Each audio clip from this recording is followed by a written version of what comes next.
vanish. Hey, this is Monday, January 25th, as we're going to get into more of our Greek mythology learning. If you are watching the home video, you're going to need the blue sheet because we are going to actually get to this today and begin doing work on it. You're going to need your white sheet because we are most definitely using this today as we go into our new thing. And you are going to need your notes from last week where you had to figure out what category all the different things went into because we were going to finish talking about that. Plus, your e-learning on Friday is going to come from a lot of those notes. So hopefully you have been writing them down to make things easier. If you have not been writing them down and putting them into the correct categories, then welcome to Struggle Town, because then it's going to make it a little bit tougher on you as it comes back to all these different things. It is feeling like crazy. Owen, hailing. Never mind. I see it. It is? Oh, that was just outside. It was just fine. I am glad I missed the hail. Oh, hail. No. Anyway, as we get into our stuff for today, we have the seeds, blah, blah, blah. Hall passes. Hang on. Home children, I'm going to pause here in just a moment because I have the new Heroes Hall passes to hand out to you. I'm going to be handing those out here in just a moment. Those of you who are blueies, I'm going to give you your hall pass coming up on Wednesday. Your old hall passes are still good. If you have them, you can keep using them all the way to the end of the year. My recommendation is use them to escape science or anytime social studies it gets really boring. You can go to the restroom for like an hour and then come back. Or, I don't know, it's not my class. You can do whatever you want. You can use your hall pass, go stab a baby and come back. Can you do it? Yes. Should you do it? Also, yes. Will you get in trouble for it? Also, yes again. But we all make our own choices. And so you can cash these in for B points if you want. Each blank line gets you 3 B points. Make sure your first and last name is on it, and then you just have to give it to me, and we're going to hook you up. All right, let me pause for a minute. All right. Hey, welcome back as we continue from there. Now I handed out the hall passes. We have those handouty things. Let's get to the nifty things and back up a little bit. For those of you who have not done the e-learning thing, remember, if we get to class time, I get to take away your right to sit down if you are still missing the e-learning thing from there. The biggest issue that I saw with kids on number 2, the complaint or worry, was worrying about having to memorize that chart that we've been going over right now. You do not have to memorize that chart that we're going over because that would be horrible and cruel, and I am not quite that horrible and cruel. You will need to have the chart because that's going to make your e-learning this Friday much easier. We have a quiz coming up on Friday, which is going to be like a smaller, like 7 or 8 question quiz, and then half the questions come from this chart. The whole, did you pay attention? Did you know where this thing goes? So it's going to come back to, did you pay attention to that chart thing?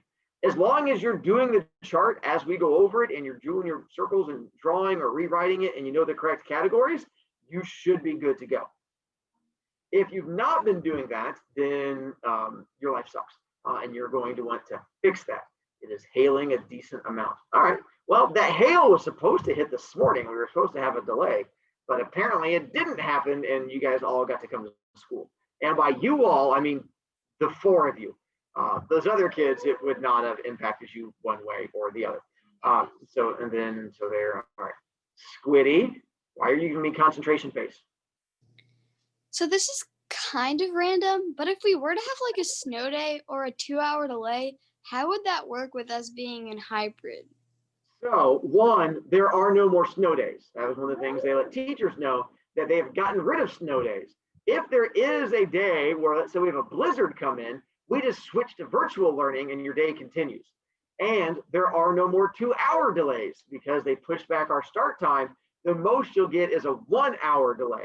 And then if the weather keeps getting worse, you'll have a 1-hour delay and it'll go straight into virtual learning. So yeah, the drawback this year is there are no more snow days. No matter what, you have learning every single day.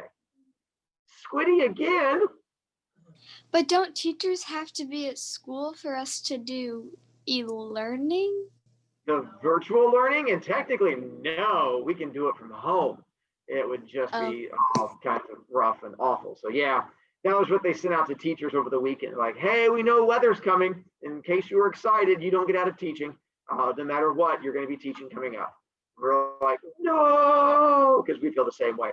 As much as you guys love snow days, teachers feel the same way about it. Eli?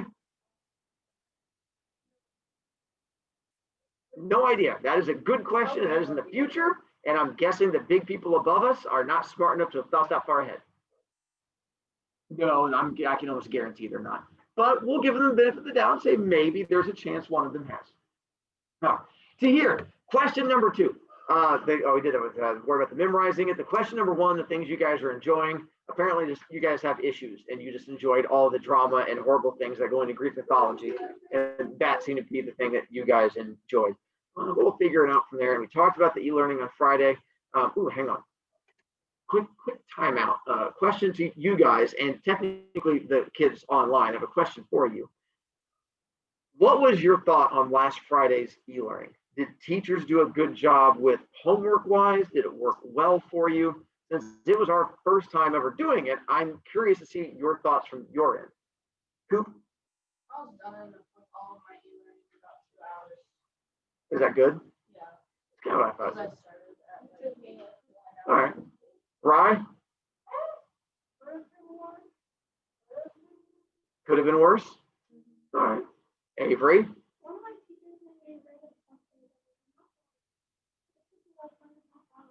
Yeah. My 8th grade kid also had a teacher give a 45-minute YouTube video they had to watch and then answer 15 questions over that required like detailed stuff. And so I was like, that by definition doesn't seem to fit in the 20-minute mark if it's a 45-minute video. But that's what I was wondering if your teachers were just as mean and grumpy. Elena, what was your thoughts? I did not like it because as much as I hate structure and organization, I need it. So there was like absolutely nothing. You ask Avery, like I was all over the place. I was like, no, I'm going to work on this. Nope, this, wait. And our orchestra teacher gave us an essay to do. So some teachers were really nice and some teachers were really mean. Well, that sounds very human of them. JC? I had 2 things. First thing was I liked it because I did almost all of my work on Thursday night. So then since teachers put it out Thursday night, I was able to do it. And all I had was 1 class on Friday morning. I had to do a science quiz thing. And the second thing was for your class, how were we able to get extra credit? What did we do to get extra credit? In-depth answers that maybe put a lot of thought into it and made me smile. Okay. Yeah.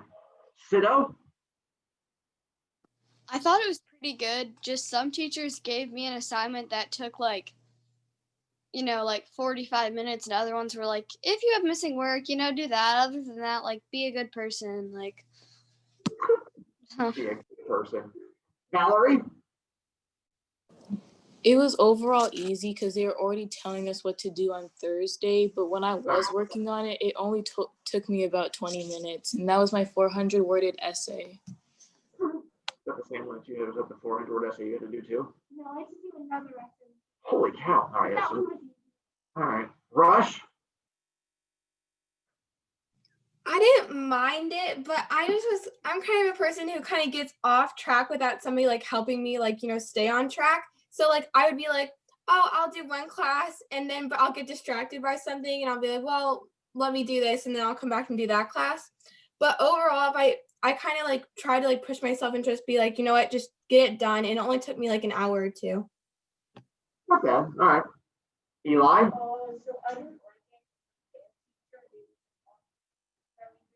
Uh-huh.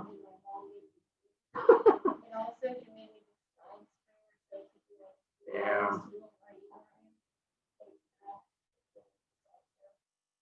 Parents, they're the worstest. Rye? I also wish to somehow do all my work, even and all like procrastinate and something. So I feel like there's really other assignments. So in other words, ADHD did not punch me in the afterward. I'm glad to hear that. My own child had issues. My 8th grade one did. Apparently, she forgot it was a Friday and spent all day playing with the dog. And so I came home after school and she thought it was a Saturday.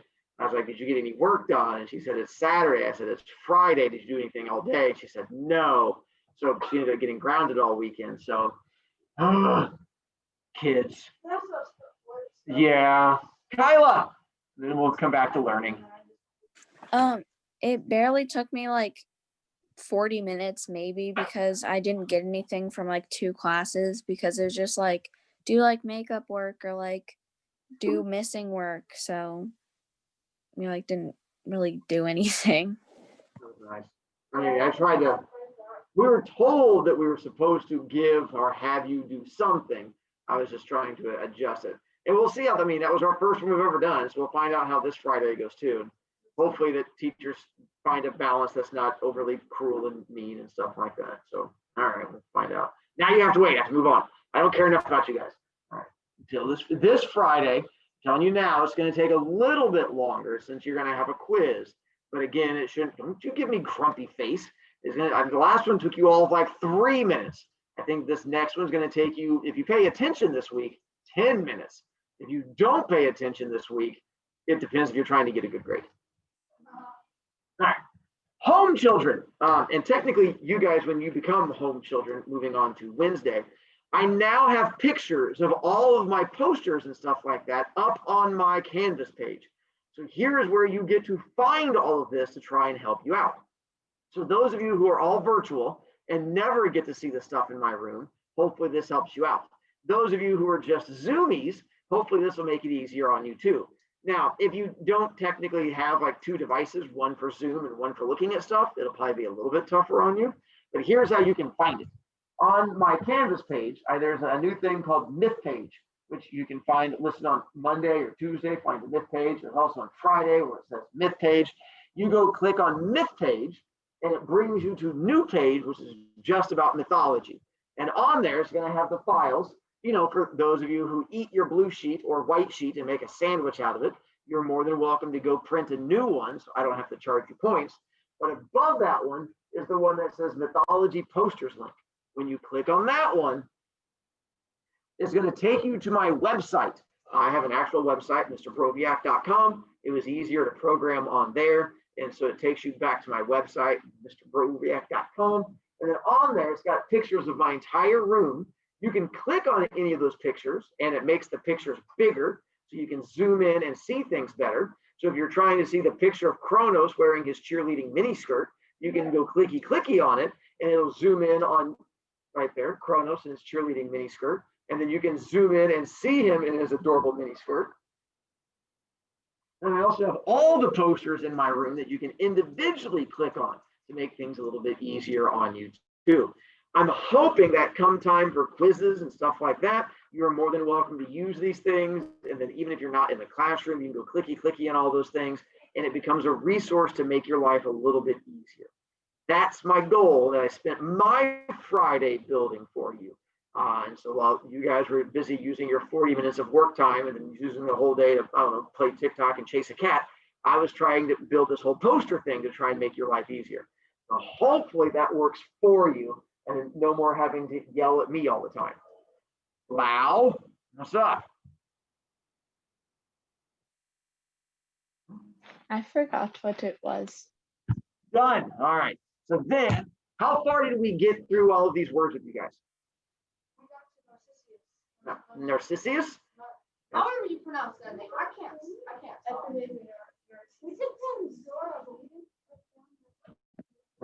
You were supposed to circle it. That's where we stopped. Gotcha. All right. So then we're going to rewind a little bit just to make sure the information's still in your head, since there's a chance some of you did not use your time wisely last week and maybe don't remember all these answers go. And since I've now told you this is going to be popping up on a quiz, you're like, maybe I should low-key be responsible. And then you're more than welcome to. So I'm going to just do a quick rewind, and then we're going to get to our news stories and intro stuff from there. So let's take like horn and get to popping. I'm running as fast-ish. It depends on how well you guys remember things. I remember really well. Let's find out. Chaos. What category did chaos? Hang on. By the way, those of you who are home children, if you want to play the yelling at Mr. Broviak game, which I know it's been a while to do, you're more than welcome to play the yelling at Mr. Broviak game too. All right, chaos goes in. Close. Yeah, also yes. All four of them. Gods, places, things, other stuff. I officially put it into gods and other stuff. What was chaos originally? You don't have to raise hands. Read A big ball of nothingness. Everything. A big ball of nothingness. Ball of nothingness. Everything, nothing, simultaneous. There you go. And to help you better remember how to picture it, what do I have you picture? Big ball of pudding. There you go. Your giant ball of pudding on that one. And eventually it splits to form the first two gods. Where does Kronos go? God. Correct. And then that's where correct. What is the correct spelling of Kronos? Well, however you want to pronounce. Is correct. Trick question. There is no correct spelling of Kronos as long as you make it look like Kronos and it fits in there. Whether it's a C, a K, an H, I've seen almost every official spelling that you can think of. I have seen it actually pop up on there, and those are all correct. For those of you who were virtual last week, that is the Cronus wearing his mini skirt while golfing and looking adorable. I know, you're like, he makes that look good. He does make that look good. Those of you who are virtually at home, you're more than welcome to take a look at Kronos and his golfing mini skirt too. Eli, I have the new I'm proud of you. AHR. More power to you. Then we get to Hades, Gods and places. gods, and you said Places. it's correct. Oh, he's not together. Hades goes in both the god and the place. Because he's an extreme introvert and names the underworld Hades After himself. after himself, and humans had to. And for those of you who did not get to see Hades, there's our dark fella Hades with his black mascara on his black fingernails and stuff like that, rocking out his bass guitar, looking all kind of cool to himself on that one. Was Hades evil? No, He was, an extreme introvert. there you go, just did not like other people. He was a teenager. He, true. But some teenagers are extroverted and like to talk a lot. Not trying to take volunteers, just saying that they exist. And then see, ooh, and what does he name the place where he lives? It is. There you go, because again, that not creative thing.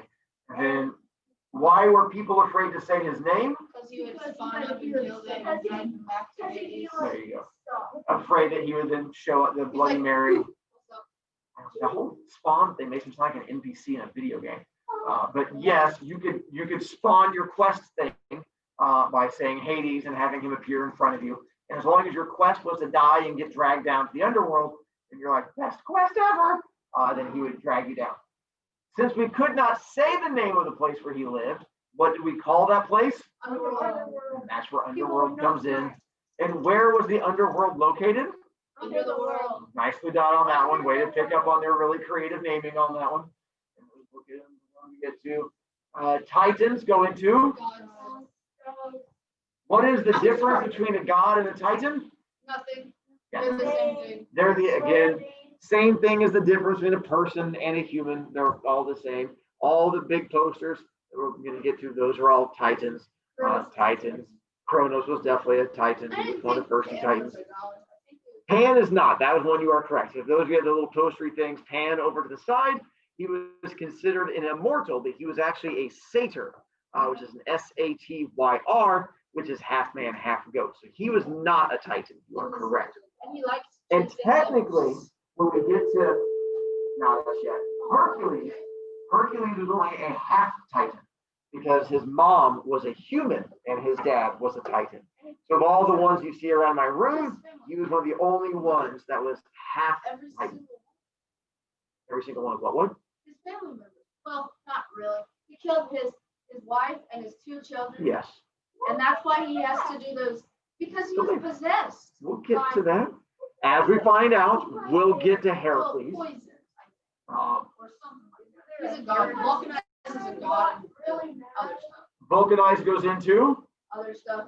is correct. What is Vulcanized is just a word that comes from Greek mythology. Actually, it comes from the Roman mythology. Yeah, because that's for Hephaestus. There you go. Hephaestus, the guy over there, his Roman name was Vulcan. Did we talk about the planets with you guys? Yeah. All the planets coming from the Roman names and stuff like that. All right, so yeah, all of that comes from the Roman names. That's just my way of introducing it. The vulcanized is, for the most part, not really a word that you guys are going to use very often. It literally means to make stronger by melting something, which might not sound like it makes sense. Like, how do you make it stronger by melting it? But do you guys know where rubber comes from? Oh, absolutely. Comes from a tree. And so a rubber tree, technically rubber is just made from tree sap. But in order to make it, you have to melt it and then make it and then get out all the impurities, and then you melt it again. And so that's called vulcanizing rubber, is when you keep melting it to try and get out all the bad stuff, and you just get it purer and purer each time. That's vulcanizing, which comes from the god of fire. So they named the process of melting and strengthening after the god who was the blacksmith, who used all this time to melt it. He was ugly, but we're not going to face shame. Did we get to Pandora? Yes, we did. We can't body shame him either because he's crippled. And Exactly. where does Pandora go? God. God's another stuff. Fortunately, I put mostly into gods because Pandora, we're going to find out, was Pandora's weird. Pandora was clay, and then from clay was turned into human, and then from human was turned into a titan. So, and then she's not turned into a box. She owns a box. And so we'll get to that one. You say those words. And so Pandora was a titan, which we'll get to the fact that she marries a titan, but she started off as literally a lump of clay that Hephaestus shapes into who he thinks the most beautiful woman in the world is. And then they sprinkle magic dust on her like Pinocchio. She comes to life, and then once she becomes a human, they then eventually turn her into a titan, which was a thing you could do. You could turn humans into titans. There was a process that we're going to get to. It doesn't happen very often because most of the titans didn't like humans enough to turn one of them into their club, but there was a process, and we're going to get to a couple stories where gods tried to do it and then failed, but we'll get to why they failed and what happened to them also. Right.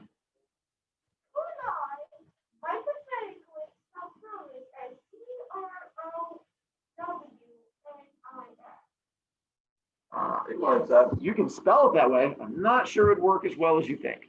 Oh, Renzo just showed up. I'm guessing Renzo had the lunches wrong also. Here. Yes, Eli? You'll find out when we get, wait, we'll get to that. And then Narcissus, she says, where we officially stopped? Yes. So now the four of you, let's see which way it goes, or the kids at home, we'll see if we play that game too. Narcissus goes into gods, places, things, other stuff. I put Narcissus into gods. Narcissus, we're going to find out, is technically not a titan, but still kind of qualifies in the god area. Narcissus was a nymph, Nymph, which in Greek mythology was sort of their version of elves. They don't really have elves in Greek mythology. Nymphs were the closest one they had, which like they had little ears. There were water nymphs, there were wood nymphs. It's depending on like where they lived. And Narcissus, and most of the stories, some stories he's a human, but most stories he is a nymph, which is one of these little woodland creatures. And he is the one that stares at his own reflection and falls in love with himself, which is where you get the word narcissus from. It's someone who loves themselves. Narcissus got cursed by Hera and falls in love with his own reflection because he makes a poor choice. We have to wait till we get to the story. Yes. All the time. Pan was a very friendly god. And he tries to spend a lot of his time giving the wood nymphs hugs and friendliness. And so, yes, he spends a lot of his time doing that. He would also chase humans and titans and anyone who would look at him or not look at him and run. He was pretty open. Styx. Look where you're putting Styx, S-T-Y-X. Gods, places, things, other stuff. Oh, no. Styx goes into Places. both gods and places. Oh. Styx was a god, S-T-Y-X. She was a friend of Zeus in Greek mythology. But she Goddess. eventually gets, well, hang on, before you get a chance to yell at me, it gets turned into a river. In Greek mythology, there is no such thing as a goddess, by the way. That is a thing from the 1970s with women's rights. In Greek mythology, they're all called gods. Just like you don't have Nate as a human, but Avery is a humaness, they're all humans. So according to Greek mythology, it's just God was your species.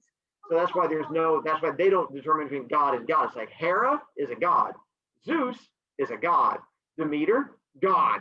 They're just all the same thing. So if you wanted to call them a goddess, that's fine with me. I just refer to them as the overall, they're all just in that whole god area. When we come back from lunch, we're going to talk about sticks and all the issues that comes along with that. But for now, let's go. Hey, and we're back from lunch for those of you who are at home. All right, so we get to continue on from there. Let's see, we left off. Oh no, it's on the wrong screen. I was telling you guys about sticks, wasn't I? All right. So in Greek mythology, there we go. In Greek mythology, here's a quick word of how Styx works. A lot of you know Styx as the river in the underworld, which Styx is a river in the underworld. For those of you who look at posters, the Hades poster with the guy wearing the black fingernails and the mascara is the river that's right next to him in the poster. It's this little green thing. In the underworld, the river Styx separates the underworld from the actual world. And it was a river that humans could not cross. It was a river that would kill anything. It was supposed to be so powerful, it could even kill the dead, which I know, when you're like, Mr. Bro, that don't work. It does. When you get into it, when we get to the actual story, you'll sort of see how we get into it. In Greek mythology, Styx was a Titan, much like Zeus, Hera, Kronos, all of them. She was a friend of Zeus's and helped him in this giant war he had against all the other Titans. And she was loyal to him. At the end of the war, Zeus gave her one wish of anything she wanted. Because you did such a great job, I'm going to make you the god of loyalty. So anytime you have to make a promise or a swear on something, she is the god of loyalty, and she can have anything she wanted. And Styx said, I want to be a river. And he goes, no, really, like anything you want, like money or gold. And she was like, I want to be water. And he was like, you're a special one.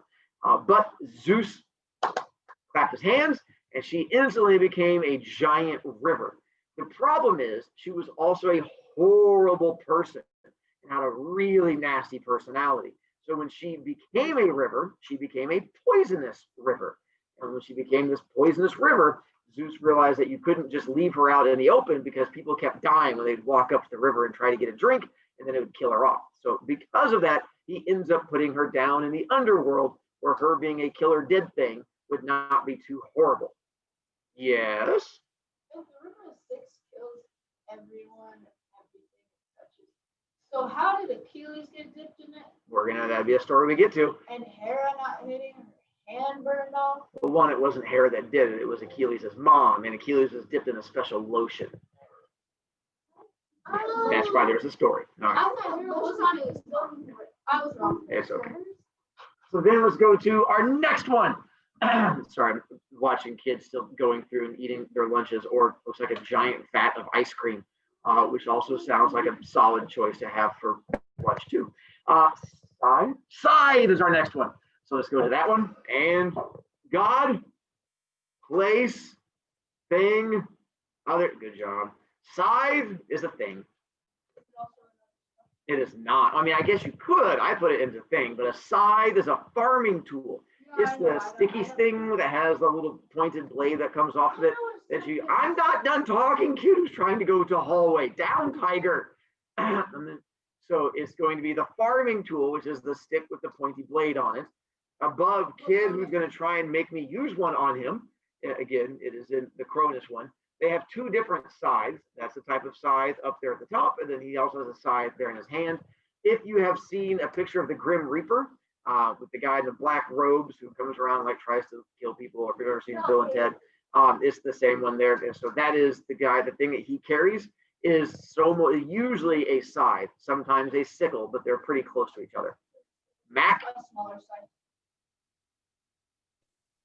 Oh, so for the quiz on, I think you said Friday, right?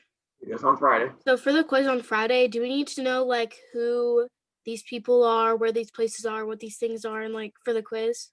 You'll need to know both the category they go into and the information I'm telling you during class. Yes.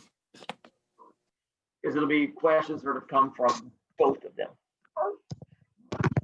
Let's see, that was the Harpy. So that one. And Harpy goes into gods, places, things, other stuff. I put Harpy into other stuff. But Harpy is a type of creature in Greek mythology. And so it depends on where, as long as you are consistent. Harpies were half woman, half birds in Greek mythology. They had the top, well, not really a top half, bottom half thing. It was the torso of a woman, but they had the wings of a bird instead of arms. They had the legs of a bird instead of like woman legs. And they were horrifyingly ugly. And they communicated by screeching. If you can imagine what it would sound like to try and strangle an owl while it was busy eating a walnut, that is sort of what harpies were supposed to sound like. It was a horrifying sound to get into it. Plus, much like monkeys, harpies attacked you by flinging poo at people. And so they were covered in diseases and nastiness, and they were these horrid flying. So a lot of Greek mythology is these creatures that are half human, half other thing. Like a mermaid is from Greek mythology, which is half fish, half woman. Mermaids were supposed to be really attractive. It was like supposed to be really attractive woman and then half fish. Harpies were not. Harpies were a really ugly woman and then half bird. So if you want to insult a person, you would call them a harpy. It is not like a girl be like, oh, you're as pretty as a mermaid. Then you're like trying to compliment them. But if you go, you're as pretty as a harpy, then that's not such a compliment. Which is also why we have the word harping on someone. If you have like a parent that's always yelling at you and they're harping at you, that's because it comes from the idea of a harpy. Just like it used to be an insult that husbands would use on their wives, would refer to them as a harpy because it meant that you were attacking them in some way from there. So that's where the harpy thing comes in. All right, there you go, distracto kid. Glad I could help focus. Shouldn't it go into things? So if you want to put it into things, that's fine. I put it into other stuff. Just know the fact that it is a half woman and half bird, and then you should be good. Uranus. So in mythology, it is, I'll go the outside snowy bits. So it's pronounced Uranus in Greek mythology. That's not how 7th graders pronounce it. 7th graders pronounce it as, you seem way too excited about that, but yes. And so I'm fully aware that you guys are going to pronounce it as Uranus and then giggle almost every time. I will be pronouncing it the mythology way, which is Uranus. My question is, where is Uranus going to go? And gods, places, things, other stuff. I put Uranus into 2 places. Other stuff and Gods and places. Uranus is a god in Greek mythology. You get to have communication with Uranus. But Uranus was also the sky. Literally, the sky above you was a god that you could communicate with. And so you could talk to Uranus. Uranus had a wife by the name of Gaea, G-A-E-A. If you look on little family tree thing, you'll see that very top there is Uranus and Gaea, which are up there. Although I fully understand that I teach junior high kids, and you are not going to refer to them as Uranus and Gaea. You're going to refer to them as, no, I wish, there you go. And so realize the first couple in Greek mythology was named Gaea and Uranus. And the sooner you go ahead and accept that and get the giggling out of the way, the better off you're going to be. And so Gaea is Mother Earth, and then Uranus was Father Sky. So because Uranus was a god you could talk to, I put it in gods. Because you could actually go visit the sky, I put it into places. Could you put it into things and other stuff? Yeah, probably on some level. I mean, it's a sky, so it's kind of hard to tell where you're going to put the sky. So as long as you know that Uranus was the sky, then you should be good to go. Charon, C-H-A-R-O-N, Charon, or sometimes Charon, not Karen. That's a different person who asks for your manager. So from a different direction. Zeus had a lot of affairs. Zeus was very friendly. Yes, he made lots of friends and had lots of friend babies. That's what happens when you're a friendly man and you want to make lots of friends. So Charon, we'll go with gods, places, things, other stuff. Charon was a god. Charon was a titan from Greek mythology. Charon is connected to Hades, the underworld, and Styx.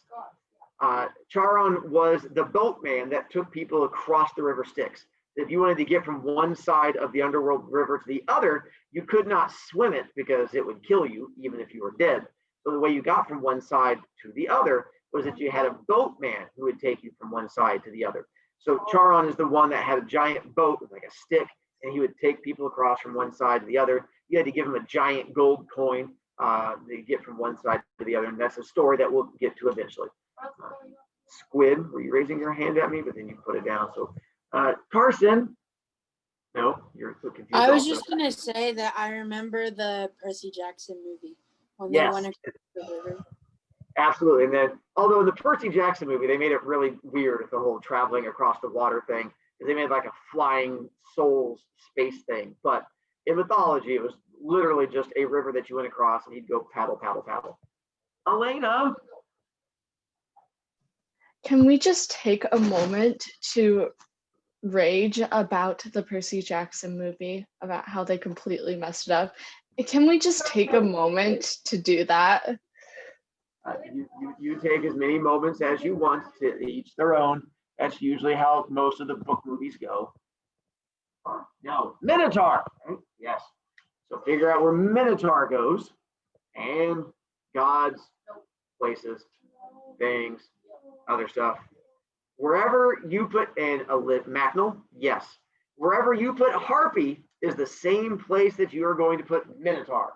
So I put him into the other stuff. Minotaur in mythology was another one of those creatures that was half human, half animal. The Minotaur was half bull, half human. Had the entire body from the neck down of a human, and then had a head of a giant bull. Named Minotaur because his dad's name was Minos. And so he was, you think it means something else, but tar just meaning creature of, and so Minotaur just means creature of Minos. Father was a normal person. Father was not a bull.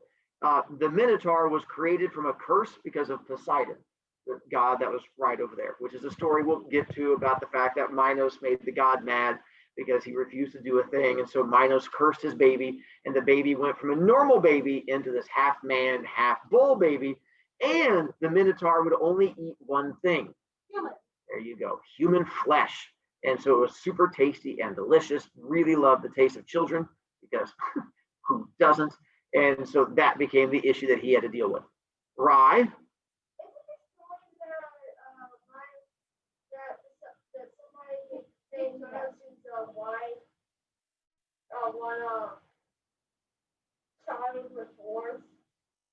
We have the Centaur coming up in a moment.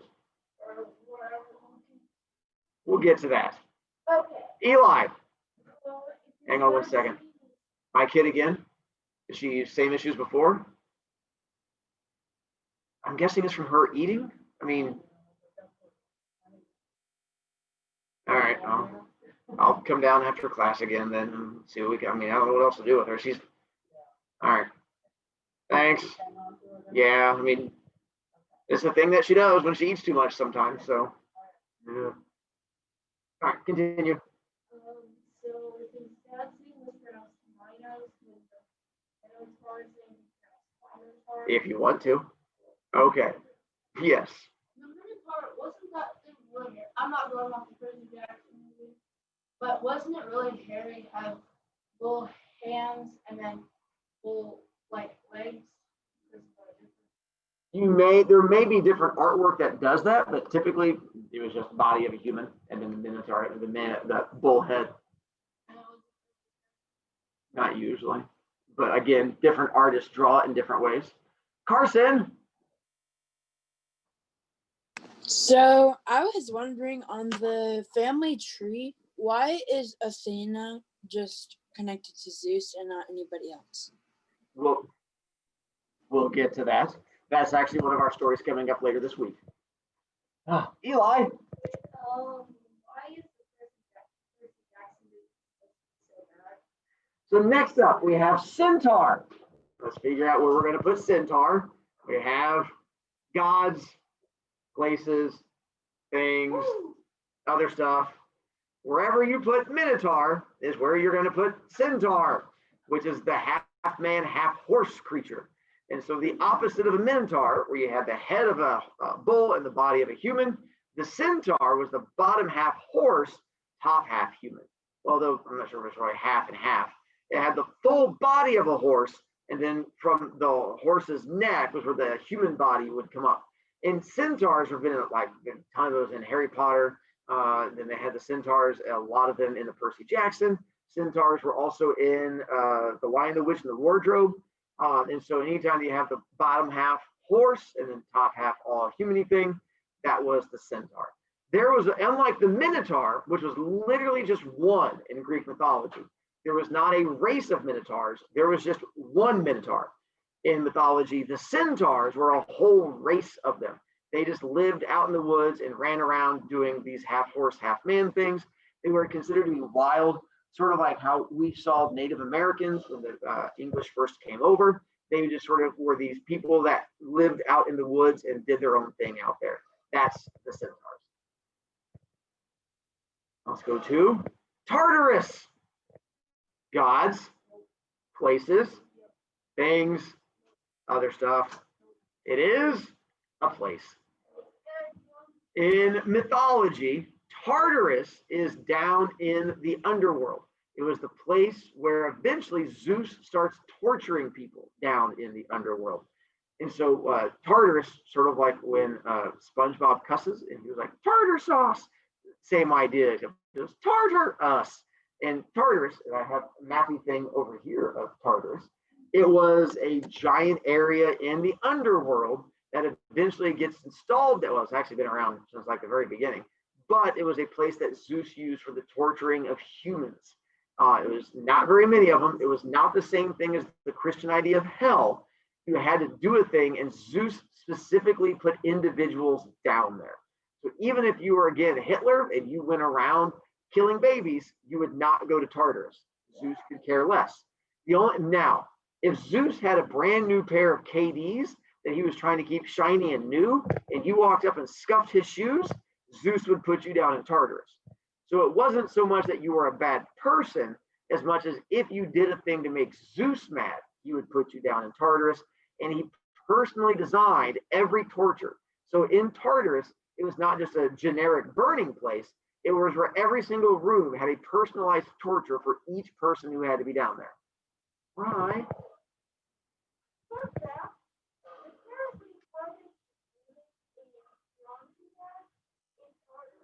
That would be interesting. Olympus. So our next one to there. Let's go with gods, places, things, other stuff. Olympus is a place. So in Greek mythology, it was where the castle was, the palace, the kingdom-y thing, where all the gods got to hang out. Ooh. Only a certain number of gods can live on Olympus at any one time. How many gods can live there? 12. That's correct. Only 12 gods can be on Mount Olympus at any one time. The big posters, the 6 you see over here, and then the 6 you see over here, those are going to be the 12 gods. And so they change a little bit, like Dionysus and Hermes were added late. There's a couple other ones that switched out. For the most part, those are the 12 gods. For those of you at home, if you look at the giant posters I have in my room, the big ones, those are all the Olympians. Those are the 12 that get to have those spots. They are still Titans. They're just a Titan that lives on Olympus. And a Titan that lives on Olympus gets to be called an Olympian. Excuse me. Let's go. Epimetheus. God, place, thing, other stuff. Epimetheus is a god. He was the god of dum-dums. And yes, there was a god of dum-dums. His brother Prometheus was the god of geniuses. And so they were not twins, but they were related to each other. And you had the god of geniuses and the god of idiots. And there is a story behind him, which we'll get to because his story actually pops up in Greek mythology. And so he was, I know your first thought might be, was he the god of seventh graders? And the answer is yes, technically he was. We covered that with the god of idiots. Sophia, what's up, Sophia? Going back to the Olympus thing a little bit, did you have to do like certain things to be able to like live on Olympus, or did you just pick and choose? Zeus got to pick everybody. So what happened was Zeus was sort of the governor, the mayor, the president, and Zeus went through and he got to hand out thrones to the people he liked. And so as it went through, and that's the story we're going to get to, I think next week, is as he starts to hand out these thrones to people, that's how you sort of figure out how each one of these gets in there. For the most part, the way you got a throne was either by being a brother or sister to him or being one of his children. All but one of the gods are either a brother, a sister, or child of Zeus. There is only one god that is not a brother, sister, or child of Zeus, and that's because he had the hots for her and thought it was the best way to flirt was to give her a throne. Maddie, he was dumb and he was in charge of dumb people. He doubled down on the whole thing. And there are fun stories of Epimetheus being the god of dum-dums. Yes. If I send you something online, will you read it? Possibly. It's about. Sounds interesting. Let's jump to Satyr. S-A-T-Y-R. If it helps, I mentioned what Satyr was a moment ago.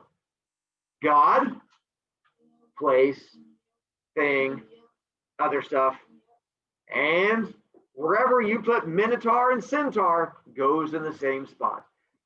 Satyr goes in that same area of the Minotaurs and the Centaurs. The Satyr is a half man, half goat creature. Again, I have a little poster of one called Pan. Pan was the most famous of all of the satyrs. In my classroom, he's the one that's right over here. He has the little pan pipes. The top half of a man, bottom half of a goat. So the waist up was a human, and then from the waist down was a goat legs on there. Those of you who have watched or have read the Percy Jackson's best friend, he was a satyr. Those of you who are familiar with The Lion, the Witch, and the Wardrobe, the one that they meet when they go through, I forget his name, Phil. No, Phil doesn't seem right. Phil was the guy from Mr. Harry. Who's the dude? Right. What's his name? Mr. Something, right? Was the one. Started with the H. That dude was Heracles. Good job. Lion on the head. Yeah, Heracles. Hound tiger. So yes, and so that was also from The Lion, the Witch, and the Wardrobe.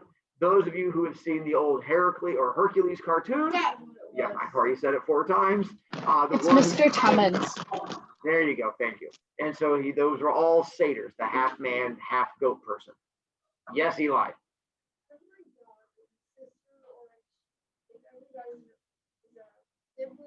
Not every god, every Olympian. Yes. Yeah, several. Oh, Yeah, all of his sisters. Yeah, he wasn't selective. And our last one, Astrophobe. Looking at Astrophobe, we have gods. Hold on. Oh, sorry, give you a second. I can't find Gods, places, things, other stuff. Astrophobe was a god. She, along with her sister Clotho and Lachesis, were the 3 gods that were called the Fates that were in charge of all people and how long they lived. In the Hercules cartoon, I think they lived up in a mountain and they had an eyeball that they shared from one god to the next. In the Percy Jackson movie, they like drove a taxi cab and they shared like an eyeball from one to the next. And so in mythology, they were considered to just be blind. But in the movies, it's like that, they make them share an eyeball, which is kind of weird. And so the 3 of them have a string that they use to control the life of all humans. And so Astrophobe was the one that was considered the scariest of the 3 sisters because she was the one that cut the string. Ooh, in the Hercules cartoon, Astrophobe was the one that tried to cut the string to kill Hercules, and the scissors like maturing and then spraying in different directions. Although we're going to find out that all of that part is wrong. You don't cut the string to kill somebody, but we'll get to that later on. Squiddy. Are we gonna learn like why they believe such like random stuff? Like what led them to believe this? Cause like I don't get it. Solid question. A lot of this was creation stories. When someone didn't understand why a thing was a certain way, like why do we have, like we're going to get into rainbows coming up. And so they have an explanation for how rainbows get formed, and it connects back to these Greek mythology. But it's the same reason like with Christian mythology and the stories that go into it. These were just the stories that people told that formed up that particular religion. And so some of them have big stories behind them. Some of them don't necessarily. It depends on the stories that go back into it. I'll do my best to sort of deep dive and give you guys the backgrounds into it. And as you get confused, ask me. The main part will just be knowing who they are, what they do, how they interact, and stuff like that. I'll try to make it as painless as possible. Carson. So I was wondering, so the person you just said, like them, why aren't they on the family tree if they're under gods? The Astrophobe? Yeah. Because there are thousands of gods, and I can't list all of them. The ones you see on that family tree that I gave you are mostly Olympians and the ones who are connected to the Olympians. And so there are thousands of other gods out there. They're just not enough to put on there. So like Atropos and her sisters and stuff like that, they're not listed on there because they're actually older than all the Olympians. They were some of the first beings and gods that existed out there. But let's see, if we get into it, the Hecatoncheires, we'll get into looking at the family tree right now. So the Hecatoncheires and Cyclops were the older siblings of all the Olympians. And then you get to the Titans, which are going to be all the ones down there. And that first grouping there is like these first group of 12, and then basically goes into the Olympians. The Olympians are the ruling class where most of our stories come from. So this family tree basically just connects you back to all those Olympians and how they came to be. But again, it'll make more sense as we get into it. And a lot of this family tree thing that you guys are looking at on there, a lot of that you're not going to have to worry about. It's just more there to explain things to help you out. I'm not going to make you memorize or know all of that. More than anything, it is just a reference point for you guys, because I get tired of kids constantly asking me questions about how is a person related to a person. So I just created a family tree that I bet just look at the family tree. Hopefully that explains more stuff to you. Now we get to more stories. I know, worst thing ever. So here's where the blue sheet comes in. So now we're moving on to our next level of learning thing. So go to blue sheet. If you look in top left-hand corner of blue sheet, the starting point, you're going to start at the starting point.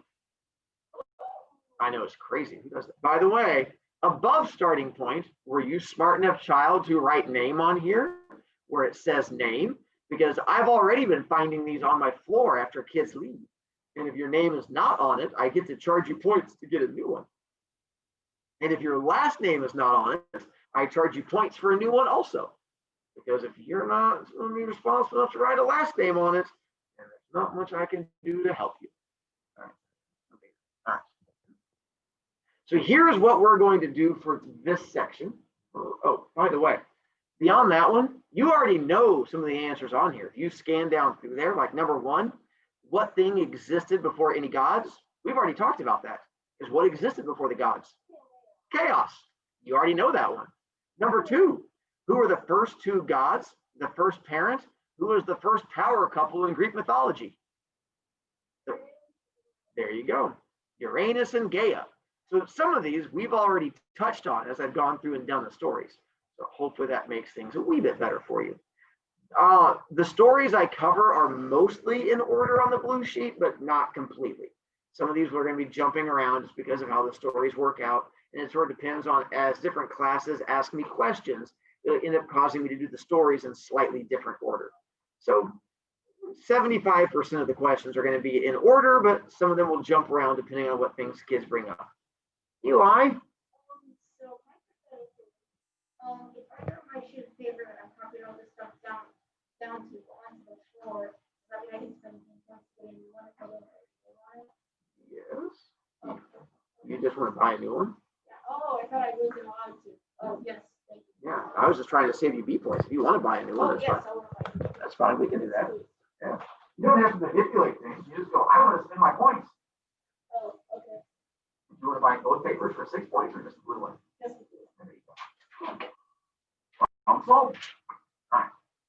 These all look the same except for the second one. All right, let's see.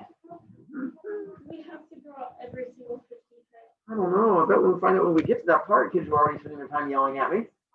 All right. Ends are there. Let's verify from this next part. So here's how I want to do it with you. I mean, it'll be interesting with all 4 of you in here.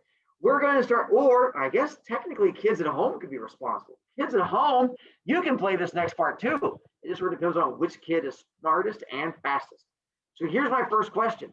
We're going to figure out what god do we get jovial from. Here's how you find out the answer. You're going to have to use your knowledge of things, handout, other side of handout, possibly even posters to figure out what god you think we get it from.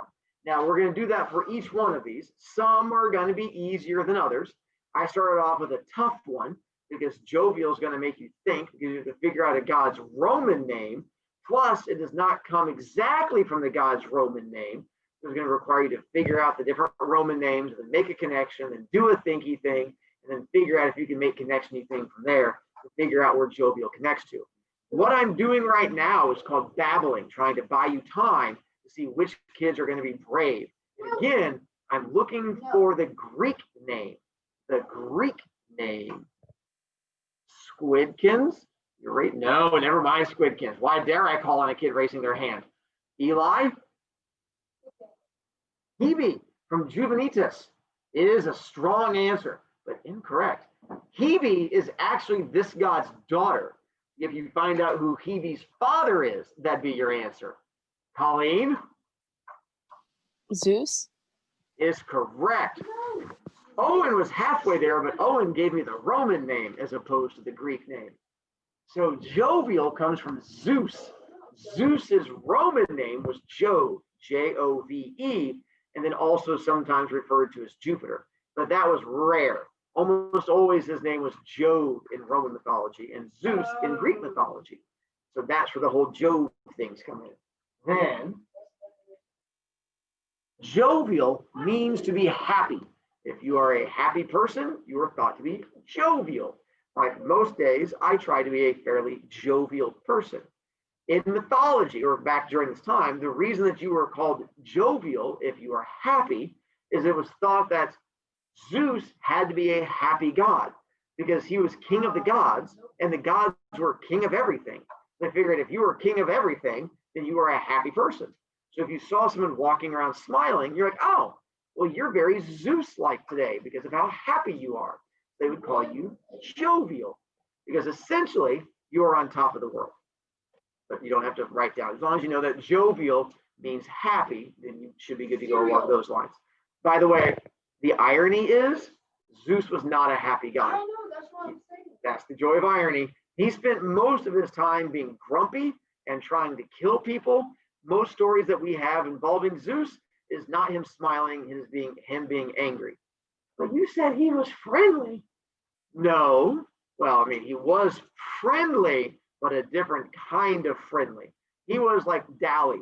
He was the bad boy, you know, the one that Cherry fell for with the whole friendliness thing, but he was not friendly. Hopefully you're picking up on what I'm putting down. Macnol, why do you look confused, Macnol? I was just raising my hand for like the next one. No, I'll get down that one because you're already getting prepared. Elena, is that what you're trying to do also, is try to be prepared for the next one too? Oh, that's so nice of you guys on that one. So apparently we've already figured out which one that cereal is going to connect to. Well, then if you want to unmute yourself. Demeter. Demeter. Oh, there's cereal comes from Demeter. Now hang on. Why does cereal come from Demeter? Because her Roman god is She's the goddess of grain. She is, but why isn't it what you eat called Demeter leaf? Which is? There you go. So her Roman name is Ceres, Ceres, but her Greek name was Demeter, god of grains and harvest. She's the one that's over here in the one that's throwing a gang sign while hugging a bunch of wheat. Yeah, She's throwing a gang sign. Yeah, I don't know why she's throwing a gang sign. I mean, the Greeks were big into gang signs. And then over here, she's the one not throwing a gang sign in that little picture, but she's sitting on her throne of wheat. Over here, she is, let's see, not sitting down, but here she's yelling at Hades, which is a story that we'll get into. But again, she's hugging a giant thing of wheat. And so Demeter, god of cereal and stuff. All right, give you a quick background on this whole. Actually, it'll be too long. We're going to stop there. Circle this one so we know to come back to it, because I have to tell you the story that connects to Demeter. There is a story that's going to connect to our Demeter and cerealishness and stuff like that. You are going to go from this class to 6th period, then tomorrow, 3rd period, best, 5th, and then 7th. And then I will see the dead children in person on Wednesday. And those of you who are alive today, you'll be dead coming up on Wednesday. My current handful of dead children, if you are wanting to look around the posters, again, I'll be referring to them, and you can now find them on the website thing. All right, stop recording thing there. And